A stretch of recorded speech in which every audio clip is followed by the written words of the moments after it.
Hi. MSME എന്ന് പറഞ്ഞാൽ എന്താണ്? MSMEയിൽ ആരൊക്കെയാണ് ഉൾപ്പെടുക? ഇങ്ങനെയുള്ള ഒരുപാട് ചോദ്യങ്ങൾ കേട്ടിട്ടുണ്ട്.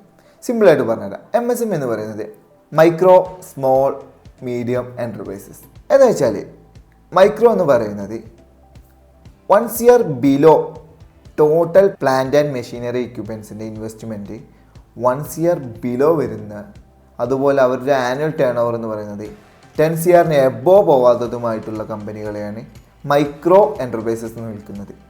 ഇനി ഇതിലെ സ്മോൾ എന്ന് പറയുന്ന കാറ്റഗറി എന്ന് പറയുന്നത് 10 CR below plant and machinery എക്യുപ്മെൻസിൻ്റെ ടോട്ടൽ ഇൻവെസ്റ്റ്മെൻറ്റ്, അതുപോലെ annual turnover 50 CR above പോവാത്തതുമായിട്ടുള്ളവരാണ് സ്മോൾ കാറ്റഗറിയിൽ ഉൾപ്പെടുക. ഇതിൻ്റെ നെക്സ്റ്റ് കാറ്റഗറി ആയിട്ടുള്ള മീഡിയം എൻ്റർപ്രൈസസ് എന്ന് പറയുന്നവർ 50 CR below total plant and machinery എക്യുപ്മെൻസിൻ്റെ ഇൻവെസ്റ്റ്മെൻറ്റും 250 CR above annual turnover പോവാത്ത കമ്പനികളുമാണ് medium enterprises. Small, medium, micro, ഇത് മൂന്ന് കാറ്റഗറി തന്നെ വരുന്നവരാണ്.